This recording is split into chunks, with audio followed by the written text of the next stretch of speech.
So dear students, आज हम reflection of light के लेक्चर 3 में बात करेंगे स्फेरिकल मिरर्स की और इनसे रिलेटेड टर्म्स की।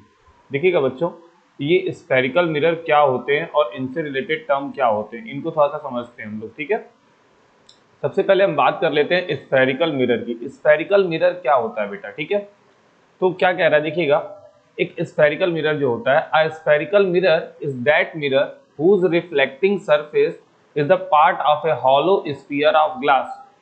यानी कि एक स्फीयर से बनता है, ग्लास के एक स्फीयर से हम एक मिरर बनाते हैं। ठीक है, एक हॉलो स्फीयर होता है ग्लास का और उसको कट करके हम मिरर बनाते हैं और ये उसका पार्ट होता है। तो इस तरीके के मिरर को हम लोग स्फेरिकल मिरर कहते हैं। क्या कहते हैं? Spherical mirror. अब ये स्फेरिकल मिरर कितने टाइप के होते हैं बेटा? 2 टाइप्स के। इसका मतलब जब हम स्फीयर को कट आउट करके निकालते हैं तो हमें 2 सरफेस मिलते हैं। एक ऐसा सरफेस जो कि बेंड इन होता है और एक आउटवर्ड सरफेस यानी कि बल्गिंग आउट सरफेस। तो एक बार हम मिरर को बेंड इन पेंट करेंगे और एक बार हम मिरर को बल्गिंग आउट पेंट करेंगे। तो इन दोनों कंडीशन में हमें 2 अलग अलग तरीके के मिरर्स मिलते हैं। तो हम पहले बात कर लेते हैं पहले तरीके के मिरर की। सबसे पहले हम बात करते हैं कॉनकेव मिरर की। सबसे पहले मिलता है बेटा कॉनकेव मिरर। अब ये कॉनकेव मिरर होता क्या? ध्यान दीजिएगा, concave mirror, a concave mirror is that spherical mirror in which the reflection of light take place from the concave surface। concave surface का मतलब bend in surface।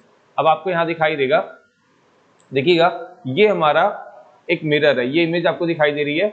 इस इमेज में आपको दिखाई दे रहा है कि ये हमारा एक मिरर है। अब इस मिरर में, ये एक स्फेरिकल मिरर है, इस मिरर को एक स्फीयर से अलग करके बनाया गया। जैसे मान लीजिए ये हमारा एक स्फीयर पार्ट था, उसको यहां से कट आउट करके, ठीक है, ध्यान दीजिएगा, उसको यहां से हमने कट आउट किया और ये पार्ट हमने क्या कर लिया? कट करके निकाल लिया। तो इसका इनर पार्ट शाइनी होगा और आउटर पार्ट पेंटेड है। यानी कि बेंड इन पार्ट जब हमारा क्या होता है, बेंड इन सरफेस शाइनी हो जाता है, इसको हम लोग कहते हैं कॉनकेव सरफेस। तो बेंड इन सरफेस यानी कि कॉनकेव सरफेस। तो ये हमारा कॉनकेव सरफेस है। तो जब हमारा कॉनकेव सरफेस यानी कि बेंड इन सरफेस शाइनी होता है तो इस टाइप के मिरर को हम लोग बोलते हैं कॉनकेव मिरर। क्या बोलते हैं बच्चा? Concave mirror. यानी कि इसका बल्गिंग आउट सरफेस क्या होता है बेटा? पेंट होता है। बल्गिंग आउट सरफेस क्या होता है बेटा?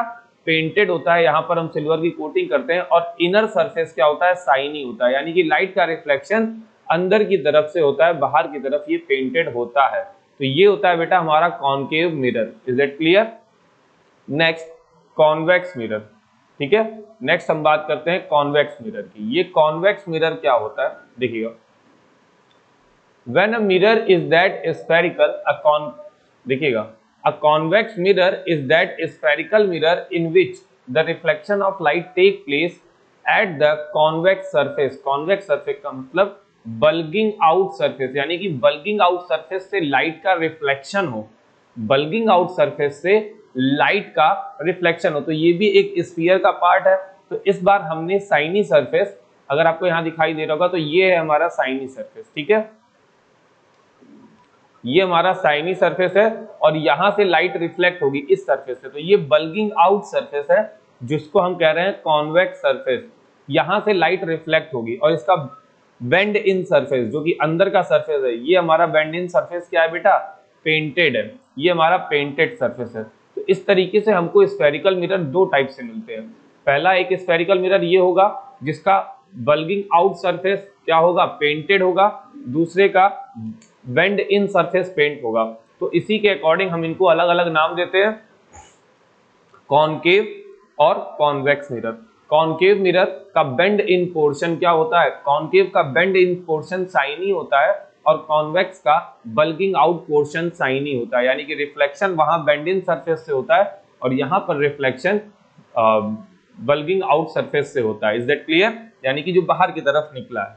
ओके, अब हम बात करते हैं इन मिरर्स से रिलेटेड टर्म्स की। इन मिरर से रिलेटेड टर्म्स क्या क्या होते हैं? ठीक है, हम लोग एक एक करके इनसे रिलेटेड टर्म्स देखेंगे। The terms related to the spherical mirror. Terms related to the spherical mirror. Spherical mirror से रिलेटेड क्या क्या टर्म्स होते हैं इसको देखते हैं। सबसे पहले बात कर रहा है सेंटर ऑफ कर्वेचर की। सेंटर ऑफ कर्वेचर क्या होता है देखिएगा, the centre of curvature of a spherical mirror is that center of the hollow sphere of glass of which the spherical mirror is the part, यानी कि centre of curvature वो point होता है जिस हॉलो स्फीयर से उस mirror को हम लोग बनाते हैं, उसके सेंटर पॉइंट को हम लोग सेंटर ऑफ कर्वेचर बोलते हैं। The centre of curvature of a concave mirror is in front of it and the centre of curvature of the convex mirror is behind it. अब इसमें कह रहा है कि जो कॉन्केव मिरर होता है उसका सेंटर ऑफ कर्वेचर उसके सामने होता है, सामने का मतलब साइनी सरफेस के सामने, ठीक है, उसके इन फ्रंट, साइनी सरफेस के इन फ्रंट होता है सेंटर ऑफ कर्वेचर, किसमें बेटा, कॉन्केव में, और कॉन्वेक्स में सेंटर ऑफ कर्वेचर मिरर के पीछे यानी कि पेंटेड सरफेस के पीछे होता है, ठीक है। अभी हम लोग सारे टर्म्स को देखेंगे, फिगर आउट करेंगे। Next, radius of curvature. Radius of curvature क्या होता है? The radius of curvature of a spherical mirror is the radius of the hollow sphere of glass of which the spherical mirror is a part, यानी कि अब वो spherical mirror जिस sphere का part था उसका सेंटर हमें मालूम है, उसे सेंटर ऑफ कर्वेचर कहते हैं। अब उसके सेंटर से मिरर तक की डिस्टेंस यानी कि उसके सरफेस तक की डिस्टेंस को हम लोग क्या बोल देते हैं? Radius of curvature. क्या बोलते हैं बेटा? Radius of curvature. अब ध्यान दीजिएगा, जो सेंटर ऑफ कर्वेचर होता है उसको लेटर सी से डिनोट किया जाता है और जो रेडियस ऑफ कर्वेचर होता है उसको लेटर आर से डिनोट किया जाता है। Is that clear? तो सेंटर ऑफ कर्वेचर क्या होता है?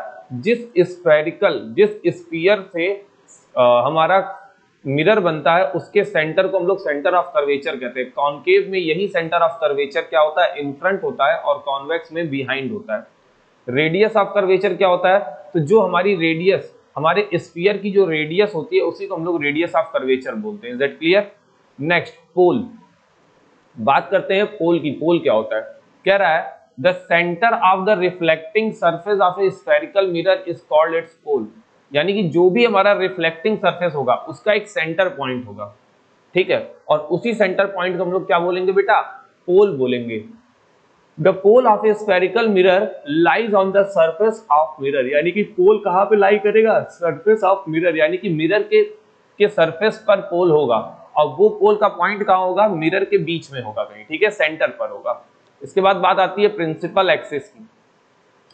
The principal axis of a spherical mirror is the straight line passing through the centre of curvature C and the pole of a, ठीक है, and the pole of a spherical mirror produce on the both side, यानी कि जो हमारा पोल होता है जिसको letter P से डिनोट करते हैं, पोल और सेंटर ऑफ कर्वेचर के पॉइंट सी से, सेंटर ऑफ कर्वेचर और पी पॉइंट से पास थ्रू होने वाली जो लाइन होती है बेटा, उस लाइन को हम क्या बोलते हैं? Principal axis. क्या बोलते हैं? Principal axis. क्लियर? आगे देखिएगा, aperture, the portion of the mirror from which the reflection of light actually take place, यानी कि मिरर का साइज एक तरीके से सीधे सीधे जहां से रिफ्लेक्शन होगा, जितने पार्ट से, यानी कि मिरर के जितने पार्ट से रिफ्लेक्शन हो पाएगा उसे हम बोलेंगे अपर्चर। आगे कह रहा है is called the aperture of the mirror. The aperture of the mirror represent the size of the mirror. So actually the aperture क्या करता है बेटा? मिरर की साइज को बताता है। अपर्चर क्या करता है बेटा? मिरर की साइज को बताता है। अब देखिएगा, हमारे पास फिगर गिवन है, अब हम यहाँ हर चीज समझते हैं। देखिएगा, ये है हमारा कॉनकेव मिरर। ये क्या है बेटा? कॉनकेव मिरर है। और ये हमारा कॉन्वेक्स मिरर। अब ये जो हमारा कॉनकेव मिरर है, ये देखिएगा दिखा रहा है यहाँ पर हॉलो स्फीयर ऑफ ग्लास। ये एक हॉलो स्फीयर ऑफ ग्लास था, उससे इतने पोर्शन को कट आउट किया गया। उससे हम लोगों ने क्या किया बेटा? ये पोर्शन हम लोगों ने कट आउट किया और ये पोर्शन कट आउट करके हम लोगों ने क्या बना दिया? मिरर बना दिया, ठीक है। अब यहां से रिलेटेड पॉइंट्स देखते हैं। तो इसके पीछे वाले सरफेस को हमने पेंट कर दिया। पेंट करने से अंदर वाला सरफेस यानी कि बेंड इन सरफेस शाइनी हो गया और बल्गिंग आउट सरफेस पेंट हो गया। अब इससे रिलेटेड टर्म, सबसे पहले सेंटर ऑफ कर्वेचर। तो सेंटर ऑफ कर्वेचर का पॉइंट है बेटा यहाँ पर, दैट इज सी। इसे हम क्या बोलते हैं? Centre of curvature. ये सी क्या होता है बेटा? इस स्फीयर का जो सेंटर पॉइंट होता है, that is called the C, that is called the centre of curvature. इसी पॉइंट को हम लोग बोलते हैं centre of curvature. Second, radius of curvature. अब इस पॉइंट सी से पॉइंट बी, ठीक है, ध्यान दीजिएगा, पॉइंट सी से पॉइंट बी के बीच की जो लाइन होती है ना, ये सीपी लाइन जो होगी बेटा इसे हम बोलेंगे रेडियस ऑफ कर्वेचर। तो आपको दिखाई देगा कि ये सी यहां पर और पी यहां पर, इसके बीच की जो डिस्टेंस है इसे बोल रहे हैं रेडियस ऑफ कर्वेचर, इसको डिनोट करते हैं लेटर आर से। क्लियर? इसके बाद पॉइंट आता है पोल। तो पोल कहां है? आपको दिखाई देगा ये मिरर है, मिरर का ये कर्व्ड मिरर है एकदम, इस पूरे कर्व्ड मिरर का एक सेंटर पॉइंट होगा यहां पर। तो इसी सेंटर पॉइंट को हम लोग क्या बोलते हैं बेटा? पोल। क्या बोल देते हैं? पोल बोल देते हैं। ठीक है बेटा। अब बात आती है प्रिंसिपल एक्सिस की। तो हमने कहा था कि सेंटर ऑफ कर्वेचर, ध्यान दीजिएगा, सेंटर ऑफ कर्वेचर और पोल को ज्वाइन करते हुए जो लाइन पास होती है उसे हम क्या कहते हैं? Principal axis. तो बताइए सेंटर ऑफ कर्वेचर और पोल से होकर पास होने वाली लाइन कौन सी दिखाई दे रही है? यही एक लाइन है जो ऐसी पूरी जा रही है, यानी कि एक्स वाई। तो एक्स वाई को क्या बोल दिया गया बेटा? Principal axis. Is that clear? तो ये था कॉनकेव। अब इसी तरीके से सेम एज कॉन्वेक्स होगा। अब ये कॉन्वेक्स इस तरीके का स्फीयर है, ये इसका सेंटर है, that is the centre of curvature. ठीक है, लेकिन इसका बल्गिंग आउट सरफेस साइनी होता है और बल्गिंग इन सरफेस क्या होता है बेटा? पेंटेड होता है। ठीक है, तो इसलिए हो गया हमारा कॉन्वेक्स मिरर। अब यहाँ पे ये होती है हमारी रेडियस, यहां से यहां तक की क्या होती है? रेडियस, यानी कि सीपी क्या होती है? रेडियस। तो सी पॉइंट को सेंटर ऑफ कर्वेचर और पीसी पॉइंट को रेडियस ऑफ कर्वेचर हम लोग बोल देते हैं। क्या बोल देते हैं? Radius of curvature. लेकिन इस रेडियस ऑफ कर्वेचर का कोई मतलब नहीं निकलता है, क्योंकि ये radius of curvature behind the mirror मानी जाती है। क्यों? क्योंकि रिफ्लेक्टिंग सरफेस के पीछे बिहाइंड द मिरर होता है। तो यहाँ पे centre of curvature behind the mirror है और कॉनकेव में सेंटर ऑफ कर्वेचर मिरर के इन फ्रंट है, क्योंकि इसका साइनी सरफेस इधर है और इसके साइनी सरफेस के अपोजिट डायरेक्शन में सेंटर है, तो इसलिए हम क्या बोलते हैं? Behind the mirror. और इस सीपी डिस्टेंस को हम लोग क्या बोल देंगे बेटा? सी से पी तक के डिस्टेंस को हम लोग क्या बोल देंगे? Radius of curvature. क्या बोलेंगे बेटा? Radius of curvature. इस पॉइंट पी को हम लोग बोलते हैं पोल, ये आपको पता ही है।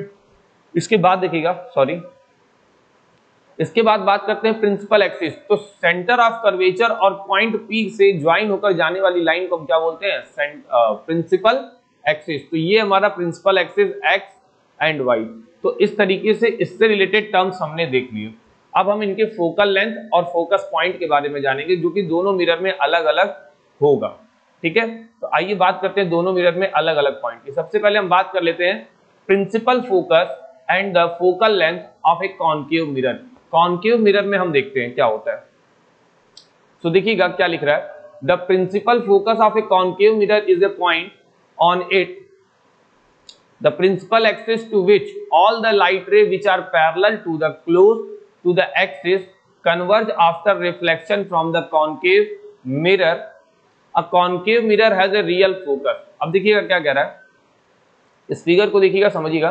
कह रहा है कि एक ऐसा पॉइंट जब प्रिंसिपल एक्सिस के पैरेलल खूब सारी लाइट्स आ रही है, मान लीजिए ये हमारा प्रिंसिपल एक्सिस है, जब खूब सारी लाइट आ रही है और वो प्रिंसिपल एक्सिस के पैरेलल है, तो आफ्टर रिफ्लेक्शन वो किसी एक पॉइंट से होकर पास होंगी। वो क्या होंगी बेटा? किसी पर्टिकुलर एक पॉइंट से पास होंगी, और उसी पर्टिकुलर पॉइंट से जहां से सारी लाइट रेज आफ्टर रिफ्लेक्शन पास होती हैं, उसी पॉइंट को हम लोग क्या बोल देते हैं बेटा? फोकस। तो फोकस को कैपिटल एफ लिखा जाता है। क्या लिखते हैं हम लोग बेटा? कैपिटल एफ लिखते हैं। ठीक है, तो ये तो फोकस पॉइंट हो गया। फोकल लेंथ क्या होती है? तो फोकस पॉइंट और पोल के बीच की डिस्टेंस, यानी कि पॉइंट फोकस से पोल के बीच की डिस्टेंस को हम लोग बोलते हैं फोकल लेंथ। इसको डिनोट करते हैं स्मॉल लेटर एफ से। तो आपको दिखाई दे रहा होगा कि ये पॉइंट एफ है और ये दिया है फोकल लेंथ, यानी कि एफ टू पी के बीच की डिस्टेंस को हम लोग क्या बोलते हैं बेटा? Focal length. तो ये तो बात थी कॉनकेव मिरर की। कॉन्वेक्स में क्या हो रहा है, कैसे हो रहा है, इसको भी देख लेते हैं। So the principal focus and the focal length of a convex mirror. Convex mirror में कैसे कैसे क्या क्या चीजें थोड़ा सा समझते हैं। देखिए क्या लिखा कि यहाँ पर रिफ्लेक्टेड रे आपको दिखाई दे रही है, तो ये हमारा बल्गिंग आउट सरफेस क्या होता है? साइनी होता है। लाइट रेस पैरेलली आ रही हैं।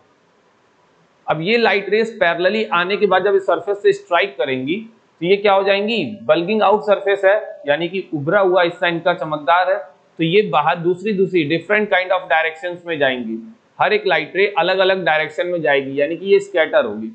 ठीक है, रिफ्लेक्टेड लाइट रे चली जा रही है, लेकिन ये जिस पॉइंट से जाती हुई नजर आ रही है, they are appear to be going from, they are, ये जो रिफ्लेक्टेड रे है इसको हम मान रहे हैं they are appear to be coming from, तो मैंने इस रिफ्लेक्टेड रे को पीछे की तरफ बढ़ाया, तो प्रिंसिपल एक्सिस पर एक पॉइंट मिला, फिर दूसरी रे को बढ़ाया वो भी उसी पॉइंट पर आया, तीसरी रे को बढ़ाया वो भी उसी पॉइंट पर, यानी कि जितनी भी रेज थी सारी की सारी रिफ्लेक्टेड रे को जब मैं बिहाइंड द मिरर एक्सटेंड कर रहा हूं तो वो किसी पर्टिकुलर एक ही पॉइंट पर मिल रहा है, और उसी पॉइंट को हम लोग क्या बोलते हैं बेटा, फोकस पॉइंट, क्या बोलते हैं, फोकस पॉइंट, ठीक है। अब यही इसी फोकस पॉइंट से प्रिंसिपल तक की डिस्टेंस को हम लोग क्या बोलते हैं बेटा, फोकल लेंथ, क्या बोल देंगे, फोकल लेंथ। आगे कह रहा है the focal length of a spherical mirror is equal to the half of its radius of curvature.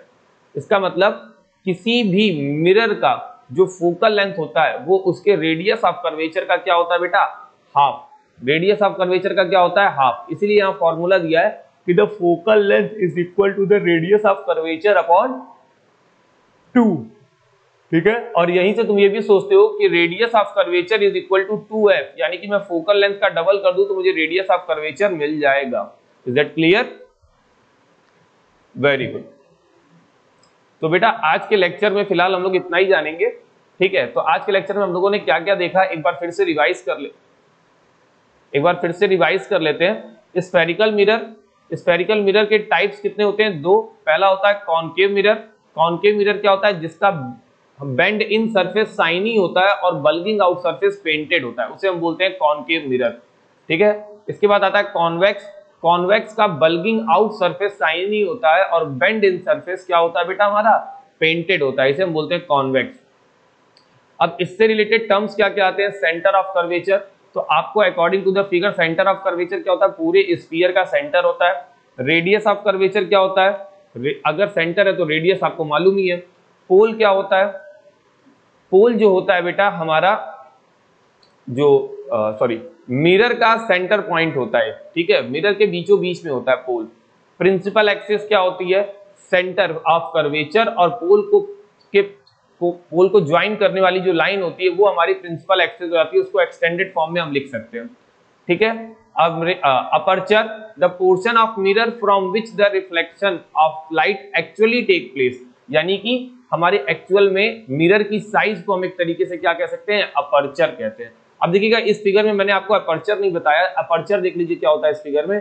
अगर मैं अपर्चर की बात करूंगा इस फिगर में तो आपको यहाँ दिखाई देगा, यहाँ लिखा है m और यहाँ लिखा है m डैश, तो ये एक स्ट्रेट लाइन जो होगी ना बेटा, that is called the aperture of image, यानी कि m डैश क्या हो जाएगी बेटा, अपर्चर ऑफ मिरर, ये अपर्चर ऑफ मिरर, ठीक है, सॉरी अपर्चर ऑफ मिरर, ये हो गया हमारा aperture of mirror. Is that clear, ये इससे रिलेटेड टर्म्स हैं। फिर प्रिंसिपल फोकस और फोकल लेंथ, तो कॉनकेव की जो प्रिंसिपल फोकस और फोकल लेंथ है वो मिरर के इन फ्रंट होती है, इन फ्रंट का मतलब शाइनी सरफेस के इन फ्रंट होती है, और सारी लाइट रेज वहीं से पास होती हुई जाती हैं। सेकंड, कॉन्वेक्स लेंस का principal focus and focal length, इसका जो प्रिंसिपल फोकस और फोकल लेंथ होता है ये बिहाइंड द मिरर होता है, इसलिए इसको हम लोग और क्या बोल सकते हैं बेटा, इसका जो फोकस वगैरह होता है ये सारा फोकस वगैरह वर्चुअल माना जाएगा। क्या माना जाएगा बेटा, वर्चुअल। क्यों वर्चुअल माना जाएगा, क्योंकि ये बिहाइंड द मिरर है, ठीक है, इस वजह से हम इसको वर्चुअल मानते हैं कि इसका सेंटर पॉइंट या फोकस पॉइंट सब कुछ वर्चुअल माना जाता है, ठीक है। तो यहां पर लाइट रे आती है after reflection, they are appear to be meet at point F, ये एक्चुअल में उस पॉइंट से इनको कोई मतलब नहीं है, लेकिन they are appear to be, अगर हम इनको एक्सटेंड करें तो हमें फील होगा, इसलिए हम इनको क्या बोलते हैं, वर्चुअल बोलते हैं। अब फोकल लेंथ और फोकल लेंथ और रेडियस का रिलेशन क्या होता है, तो फोकल लेंथ जो होती है वो रेडियस की हाफ होती है और रेडियस फोकल लेंथ का डबल होता है। Is that clear, very good बेटा। तो फिलहाल आज के लेक्चर में इतना ही है, नेक्स्ट लेक्चर में हम लोग डिस्कस करेंगे इमेज के फॉर्मेशन की, ठीक है, और पहले तो रिफ्लेक्शन का लॉ और क्या क्या है, फॉर्मेशन के लॉ, उसके क्या क्या रिलेटेड टर्म्स हैं उसको देखेंगे, फिर हम लोग देखेंगे इमेज फॉर्मेशन। ओके बच्चों, ओके बेटा, बाय बाय।